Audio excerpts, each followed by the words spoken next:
harapanku musnah di tengah jalan. Mungkin begitulah perasaan yang diterima oleh penyokong Pakatan Harapan atau PH. Ketika keputusan pilihan raya negeri PRN Melaka diumumkan pada Sabtu 20 November 2021 lalu.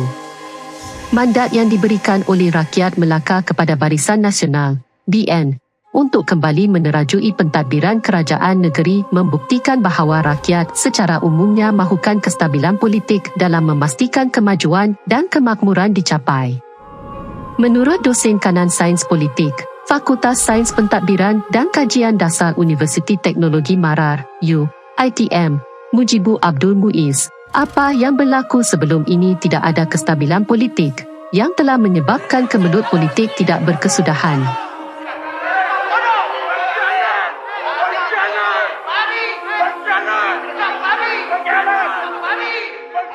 Ini membawa kepada persoalan yang mendasar. Adakah politik yang dibawa oleh Pakatan Harapan, sebuah pakatan politik yang identik dengan idea-idea reform nampaknya tidak diterima oleh rakyat?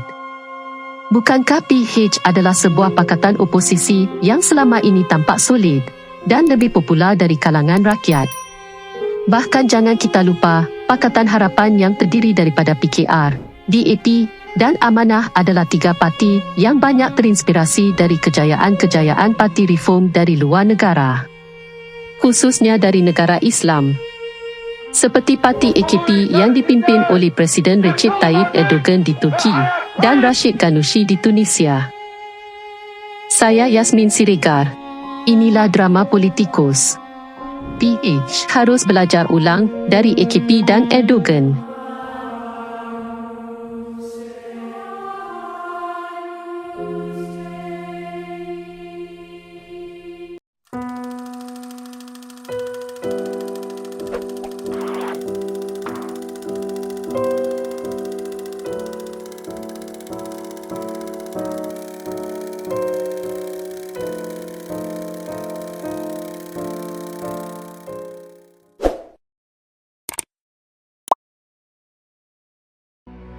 Sebagai catatan, kejayaan AKP di Turki sejak 2002 hingga kini adalah kerana AKP berjaya mengharmonikan antara idea-idea reform Muslim Demokrat dengan kedudukan status quo.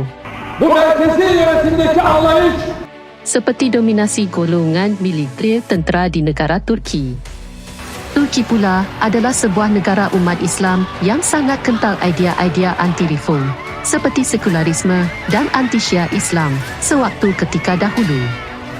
Kini, nampaknya Pakatan Harapan yang kononnya mengagungkan AKP dan Erdogan nampaknya tidak mendalami dengan benar siapakah status quo dalam tanda kutip tentera dan sekularisme yang ada di Turki. Jika diterjemahkan di Malaysia, status quo yang ada di Malaysia tidak boleh lari dari 3R. Royal, Race dan Religion. Di Malaysia, tidak ada hegemoni tentara. Tidak adalah ideologi sekularisme kental.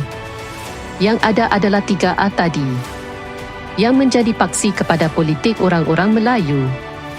Mari kita bahas satu-satu. Royal bererti raja. Raja-raja Melayu adalah tonggak bagi pembinaan negara Malaysia. Ini terlihat dalam Perlembagaan Persekutuan. Menurut Tun Salleh Abbas di dalam bukunya yang berjudul Prinsip Perlembagaan dan Pemerintahan Malaysia, pemerintahan beraja merupakan salah satu daripada unsur-unsur tradisi dalam perlembagaan Malaysia. Walau bagaimanapun, jangan salah faham. Pemerintahan beraja bukanlah raja berkuasa secara total atau mutlak. Ini kerana semasa zaman penjajahan Inggeris, terjadi modifikasi oleh pihak Inggeris. Kuasa mutlak raja-raja telah mula hilang secara beransur-ansur.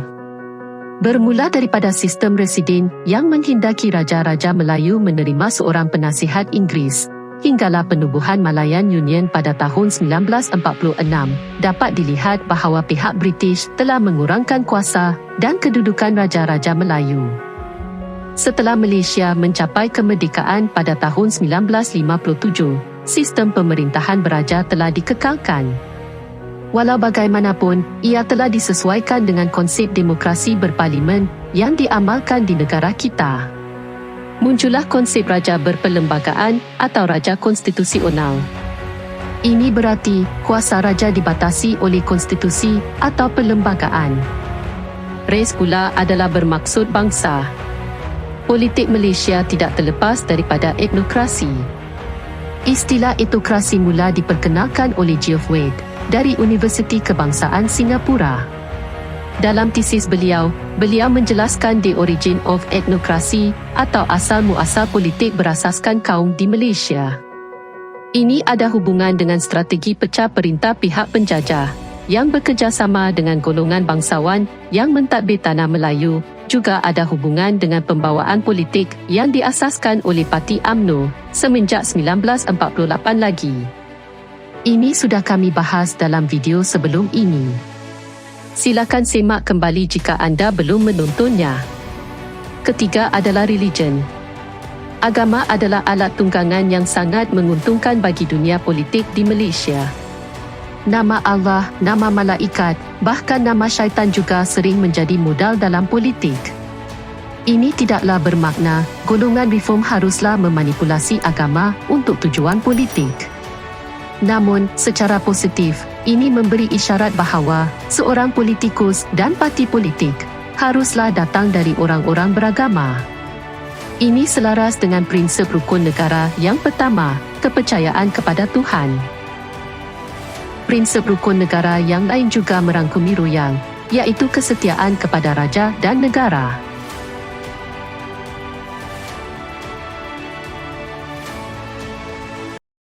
Sebagai kesimpulan, lain padang, lain belalangnya. Lain lubuk, lain ikannya. Lain negara, lainlah status quo-nya. Ini ditambah dengan kelompongan sebuah parti Melayu dalam Pakatan Harapan yang sebelum ini diisi oleh Parti Bersatu yang kemudian belut membentuk kerajaan pintu belakang.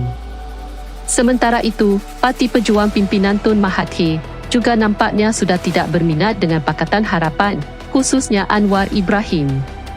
Jadi, mungkinkah PH memerlukan satu lagi parti Melayu yang benar-benar berjiwa Melayu dan berwibawa untuk menjadi rakan pakatan dalam pilihan raya 15 akan datang?